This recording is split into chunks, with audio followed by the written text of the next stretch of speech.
Hi everyone. I am responding to the YouTube video iPhone apps and their impact on the new mobile world. This video is ultimately trying to persuade businesses to represent their corporations in the mobile market by creating an app for their business. I am mainly going to talk about the first 6.5 minutes of the video that discusses facts of the growing mobile phone industry and the effects of iPhone applications. The video starts out by saying the shift to the mobile market is historic and permanent, and that things will never be the same because of this shift. Morgan Stanley, which is a global financial service firm, declares that we have now entered the fifth technology wave. The video outlines these 5 technology waves. The first is mainframe computing in the 1960s, for example, computers used by large organizations or corporations. The second is mini computing in the 1970s, which is very similar to mainframe computing, such as types of multi-user computers.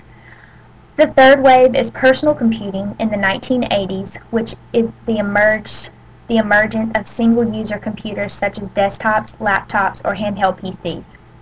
The fourth wave is desktop internet computing, such as computers with access to thousands of internet sites such as Google. And the fifth wave, which is the wave we are currently in, is the mobile internet computing wave that began in 2000 and is still present, which refers to the creation of smartphones and iPhones. With this fifth wave of mobile internet computing, we are now experiencing a sense of instant gratification because we now have almost everything we need at our fingertips. Instant gratification comes from the ability to buy apps, music, movies, books, games, etc. on the spur of the moment and receive the application or product's content instantly and is accessible wherever you please. Instant gratification is seen through buying books, movies, music. Instead of having to make a trip to the mall, now we can simply browse iTunes, and with a single touch we are able to buy and access that music, book, or movie. Instant gratification can also can be seen through being able to see the person you are talking to now on your phone, and this is also known as FaceTime, which is a new feature on the iPhone 4. Now, instead of having to travel to see your relatives or friends, you can call them and use FaceTime in order to see them as well. This idea of instant gratification that comes from the iPhone or smartphones definitely relates to the Slack and Wise's readings about technology's goals to save time and conquer space. Both of the examples that I just gave touches on the 2 aspects discussed by Slack and Wise. By being able to buy music, books, and movies on your mobile phone, you are ultimately saving time by not having to make a trip to the mall to buy these things. Another example of saving time is the mobile coupons that are now available for restaurants and grocery stores on your iPhone 4. And this also represents saving time because now we don't have to take the time cutting out these coupons from magazines or newspapers or whatever. And also the feature on the new iPhone 4, FaceTime, allows you to conquer the idea of conquering space.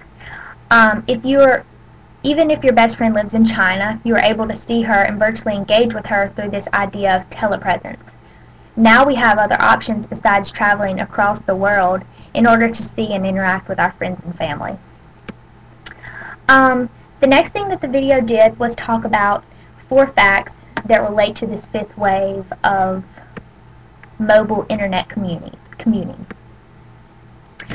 These 4 facts are: the majority of Americans will own a smartphone by the end of this year. Second is 2/3 of Americans will have an iPad or a similar tablet by the end of next year. The third is 40% of all internet searches done today will be made by a cell phone. And the fourth is more than 1 billion people worldwide will be using a smartphone by the end of next year. And the first fact given, and the fourth fact about the first one about majority of Americans will own smartphones by the end of this year, and the fourth about more than 1 billion people will be using a smartphone by the end of next year, kind of relate and basically show, I felt, the idea that these smartphones and iPhones are taking this want to now a more need base. And this was also a topic talked in the convenience section by Slack and Wise.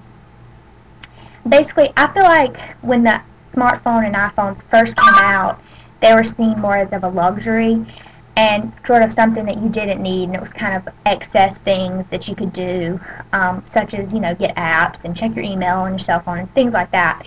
Being able to have the internet on your cell phone, things like that. Basically, there's been a shift to a need, because a lot of businesses, for example, need you to have a iPhone or a smartphone in order to receive those emails and in order to be able to access the internet. I know my dad, for instance, his work just paid for him to get the new iPhone 4 so he would be able to have those features. And just from that, you can see the shift from a want to a need. And I also think this idea of want to a need can also be explained by cell phone providers not lowering the cost of smartphones, but making smartphones and iPhones reasonably priced for the things that they will do.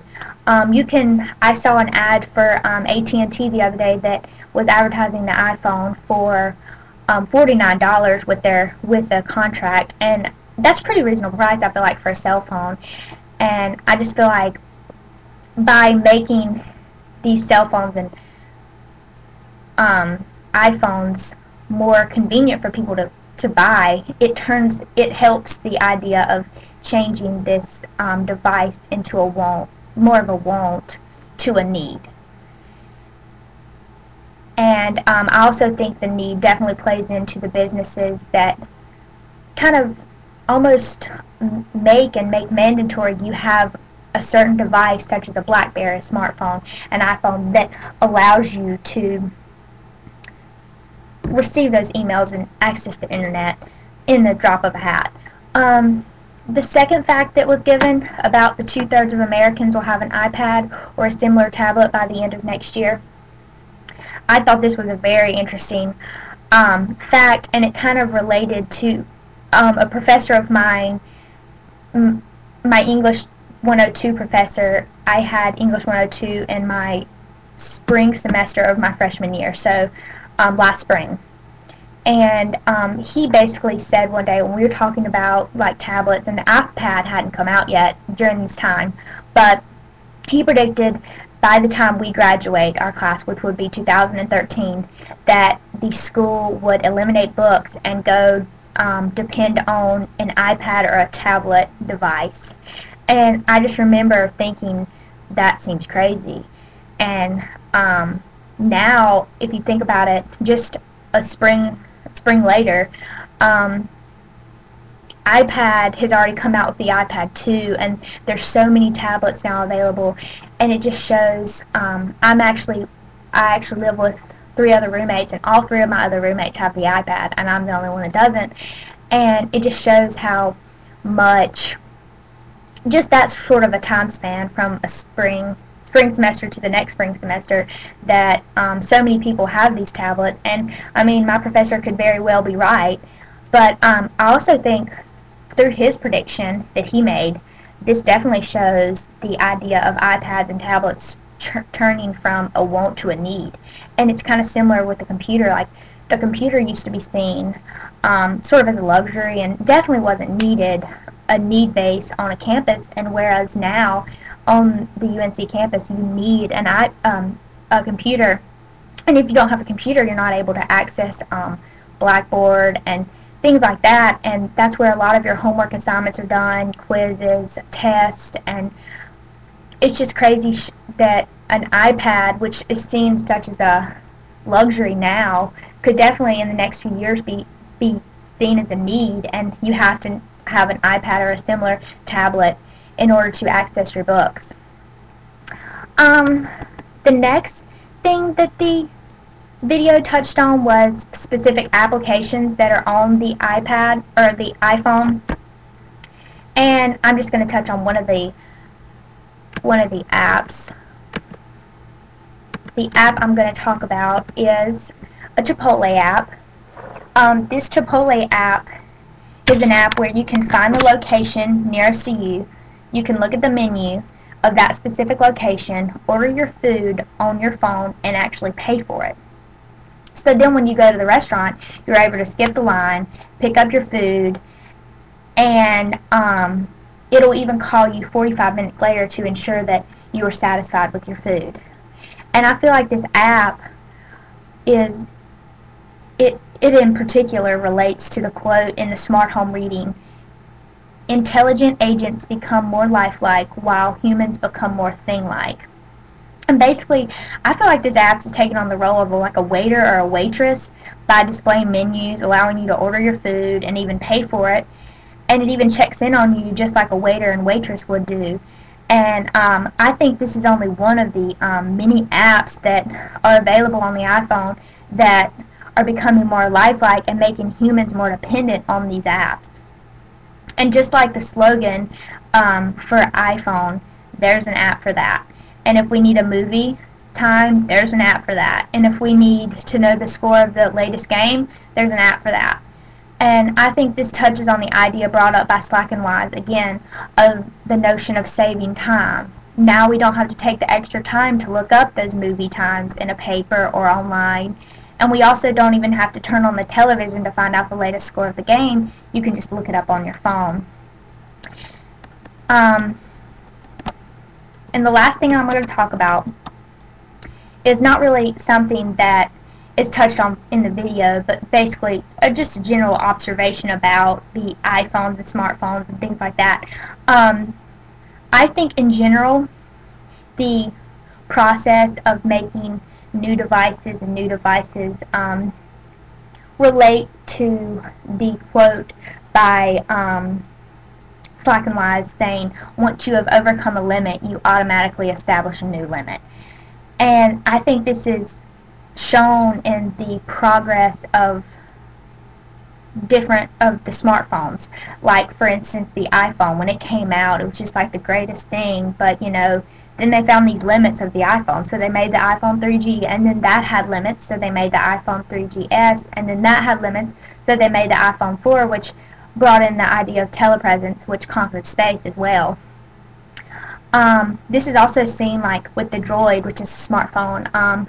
First there was the Motorola Droid, then came the Droid Ares, then came the Droid Incredible, then came the Droid 2, and then the Droid X is the latest Droid out.